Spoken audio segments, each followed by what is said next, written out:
Estamos de volta com Conexões, que hoje debate educação, mais especificamente as escolas criativas. Estão aqui no nosso estúdio para falar com a gente sobre esse tema a professora Marlene Suerewitz, que é de Santa Catarina, a professora Patrícia Lima Verde, que é do Ceará, e a professora Marilza Suano, que é de Goiás. No primeiro bloco a gente falou desse conceito de escolas criativas, agora a gente gostaria de falar mais especificamente dos exemplos.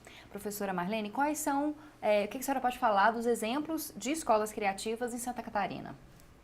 Eu vou me referir ao sul de Santa Catarina, até porque a escola criativa nos dá uma liberdade para vivenciar experiências muito diversas. Nós temos experiências, por exemplo, no norte de Santa Catarina, por meio da FURB, simuladas inclusive pela FURB, e temos experiências no sul de Santa Catarina, especialmente em 4 cidades hoje. A cidade de Orleans, onde é a sede do Unibab, que é um centro universitário, e onde, na verdade, gerou toda a discussão inicial, um grupo de pesquisa, e que desencadeou transformações dentro do próprio centro universitário. Nós temos também experiências em Gravatal, que é uma cidade próxima e que já desenvolveu a sua primeira iniciativa em 2009. Outra experiência em Uruçanga, inclusive num projeto que agora recebeu um prêmio de reconhecimento do governo federal por essa possibilidade de articular educação e sustentabilidade.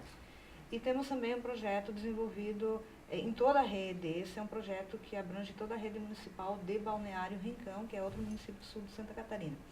Eu gostaria de mencionar esse exemplo da rede, porque é interessante porque todas as escolas estão envolvidas, buscando valorizar o que já tem de criativo e potencializar o que é necessário. E nesse sentido, um dos projetos que tem se destacado pelas escolas, e partiu de uma escola e hoje mobiliza todas, é a possibilidade de estar reconhecendo, por meio da educação, as prioridades da comunidade, bem como as potencialidades. E nesse sentido foi organizado um projeto bimestral, que o epítome, o ponto de partida, era justamente identificar, porque é um município que foi recentemente emancipado. Então, é um município que busca agora constituir sua identidade e criar um vínculo de pertencimento a esta realidade. E, ao mesmo tempo, buscar descobrir qual é a sua vocação. E de certa forma, antes a gente pensava qual é a responsabilidade da educação com a cidade, com a organização da cidade. E, pelo viés da escola criativa, a gente percebe toda essa vinculação do conhecimento com a realidade. Então, esse projeto nasceu da possibilidade, então, de reconhecimento e de identificação tanto das prioridades como das necessidades, das potencialidades. E uma das potencialidades percebidas no decorrer das pesquisas desenvolvidas por crianças de 1º ao 5º ano foi justamente uma iniciativa de reaproveitamento do papel. E o projeto trouxe isso para dentro da escola. E uma das metas estabelecidas dentro do próprio projeto, escrito pelos professores com a colaboração dos estudantes e dos gestores, é de ter no final do ano o lixo de papel zero, que é uma ideia que vem da cidade de Borås, na Suécia, e que hoje já aproveita praticamente 100% dos resíduos produzidos. E eles trouxeram essa ideia para dentro da escola, e no final do ano não existia mais lixo de papel. Todo o papel era destinado justamente a essa fábrica, e uma fábrica que sequer alguém tinha um olhar atento sobre ela. E agora essa fábrica é olhada como um agente realmente ambiental e valorizado pelas crianças. Bom, esse projeto acabou desencadeando, então, a proposta de lixo zero na escola. Final do ano eles lançaram para a comunidade e as crianças apresentaram essa proposta no seminário para todas as comunidades. Isso acabou fomentando uma valorização da escola vinculada à comunidade e da valorização da comunidade para a escola. Hoje a escola não é percebida como um adendo da comunidade. A comunidade leva, por exemplo, plantas, mudas, são padrinhos de turmas, enfim, existe uma conexão hoje muito forte. E esse projeto desencadeou, além desse reolhar sobre a escola e dessa possibilidade da criança intervir na sua realidade, né, melhorando a si mesma e melhorando o seu entorno, também a possibilidade das outras escolas estarem agora estimulando. Então, a partir do início do ano, foram organizados novos projetos para esse primeiro semestre, E a meta de todas as escolas é ter, além do lixo de papel zero, o lixo de plástico zero, o lixo e o lixo orgânico zero. Então, por exemplo, o lixo produzido na escola, que é orgânico, os resíduos produzidos, vão se transformando em produtos para a própria horta escolar. Então, é um movimento da escola articulando, e aí a gente fala de transdisciplinaridade, é a formação, ela está presente nesses projetos. Bom, professora Patrícia, e no Ceará, qual a escola Vila? Como é que funciona essa escola? Quais são os moldes dessa escola? Uhum. A Escola Vila, ela iniciou seu trabalho em 1981. Então, esse ano vai fazer 33 anos, né? E ela é uma escola de educação infantil e ensino fundamental até o 9º ano. É uma escola transdisciplinar, ou seja, as disciplinas, os conteúdos disciplinares, eles estão o tempo inteiro se relacionando entre si. E através de projetos contextualizados com as realidades que cada turma está investigando, pesquisando, selecionando. Então, a gente trabalha com projetos. Além disso, os conteúdos são, de certa forma, aplicados no cotidiano da escola, nos laboratórios. Então, na maior parte das escolas, existe aula de matemática, de linguagem. Na Escola Vila, nós temos aula nos laboratórios de horta, de pomar, de farmácia viva, tecnologias alternativas. São, ao todo, 8 laboratórios. E são 5 também aulas integrativas, que existem também. Então, a cada dia, eles estão vendo atividades, estão em atividades. A qualquer momento que você entrar na Escola Vila, você vai ver muito mais alunos fora da sala de aula do que dentro da sala de aula, porque eles estão sempre nesses espaços, aplicando seus conteúdos disciplinares, mas dentro dos contextos práticos de realização de algo, né?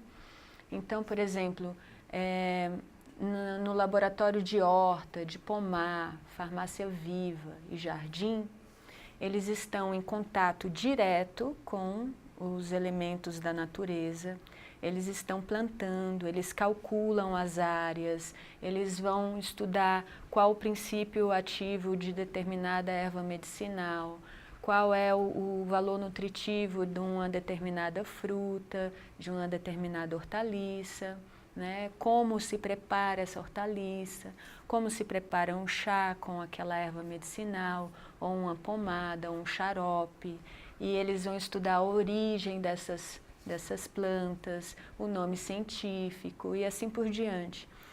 Cada turma tem uma cultura, responsável por uma cultura daquela erva medicinal, ou daquela hortaliça, ou do pomar, né, ou do jardim.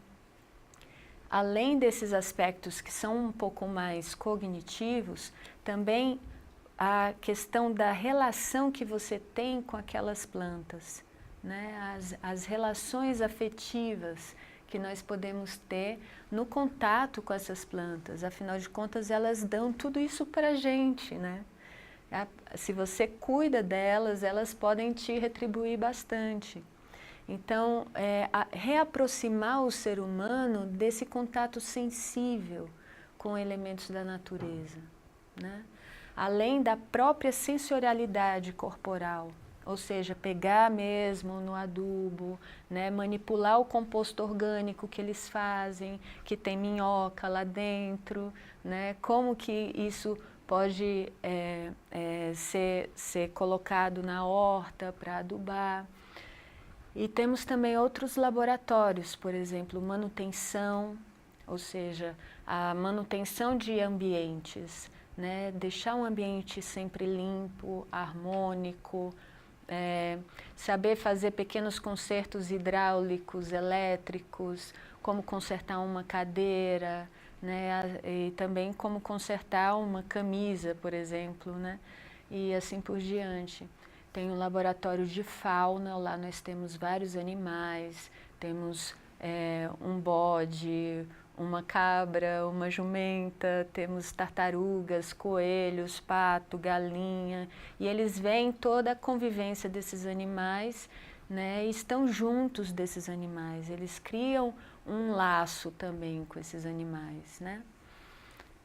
Tem um laboratório de tecnologias alternativas que eles vão estudar reciclagem mais apropriadamente, forno solar, começam a usar o forno solar, né, dissecar alimentos, chocadeira e outros artefatos, energia eólica, eles produzem esses artefatos, né? Vou passar para a professora. Sim. Professora, e aqui em Goiás, quais são os exemplos que a gente tem das escolas criativas? Nós temos desenvolvido pesquisas e trabalho com as escolas há um menor tempo, né? Efetivamente a partir de 2012. Nós começamos a identificar, e eu quero citar 4 rapidamente, que são propostas que caminham em perspectivas diferentes. A primeira escola identificada como uma escola criativa em Goiás foi o Colégio Logosófico de Goiânia. É uma escola que trabalha com uma pedagogia logosófica e o que essa escola tem como identidade que nos pareceu muito importante na formação do humano é como sensibilizam a formação do sujeito para olhar para si mesmo. Então, é uma escola que educa as crianças para a reflexão, para o autoconhecimento e para dialogarem sobre valores e sobre princípios. E o movimento que a escola faz me parece muito importante no sentido do equilíbrio do indivíduo, né? Então, de se conhecer mais, conhecer as suas reações. A tese de doutorado do professor João Henrique Suano, da UEG, fez uma pesquisa grande na escola e identificou no diálogo com as crianças, com os pais e com os professores, como as pessoas percebem que ao estarem naquele ambiente, elas mudaram enquanto pessoas. Então, é uma escola que tem um ótimo resultado na aprendizagem dos conteúdos que estão no currículo, que todo pai espera que a criança aprenda conteúdos. Lá é uma escola que se aprende conteúdos, mas que as crianças aprendem a se conhecer. Então, se tornam pessoas com potencialidade de serem mais equilibradas, mais afetivas, com mais capacidade de se resolverem. Porque a sociedade que a gente tem hoje, nós temos um conjunto de adultos com muita dificuldade de lidar consigo mesmo. A dificuldade não é de se relacionar com o mundo. Uma outra escola que agora a gente está começando a conversar é o CEPAI, que é o colégio da UFG, né? Que é um centro de pesquisa com especificidades. É um colégio que tem uma complexidade por ter educação infantil, ensino fundamental, ensino médio e também fazer formação de professores, porque lá também tem o mestrado em educação. Então, essa é uma escola que também tem uma história e a gente começa a fazer parcerias nesse momento. Eu queria destacar também um outro trabalho, que é o estágio transdisciplinar desenvolvido pela unidade de Inhumas da UEG. Quer dizer, a unidade universitária tem um projeto que o estágio na formação do professor, do aluno de pedagogia, ao estar com a escola, não se vai à escola para observar a escola, analisar a escola e fazer uma reflexão fria daquela escola. Esse é um estágio muito vinculado aos princípios da rede de escolas criativas, porque existe uma parceria formativa entre universidade e escola. Então, os professores de estágio da universidade, da UEG, fazem a formação continuada dos professores da escola, muito no movimento que Marlene nos ensina há alguns anos, que é identificar o que tem de potencialidade naquela escola, ajudá-los a se perceber. Porque o primeiro movimento é esse, identificar o que aquela escola tem desenvolvido, né? E só para finalizar, esse estágio, nessa parceria com os professores, Quando se recebe o aluno da universidade, para desenvolver o estágio, eles constroem juntos um projeto para pensar complexo, porque a proposta é inserir na reflexão, não uma reflexão fragmentada. Agora nós vamos fazer uma reflexão histórica, na aula de matemática vamos fazer uma reflexão estatística. Não, a ideia é que possamos pensar complexo, multidisciplinar, multidimensional, multireferencial, através do sujeito. Quer dizer, tem uma autorreferencialidade do sujeito que amplia as conexões. Ok. Bom, a gente vai para mais um intervalo e você confere no próximo bloco um pouco mais sobre as escolas criativas.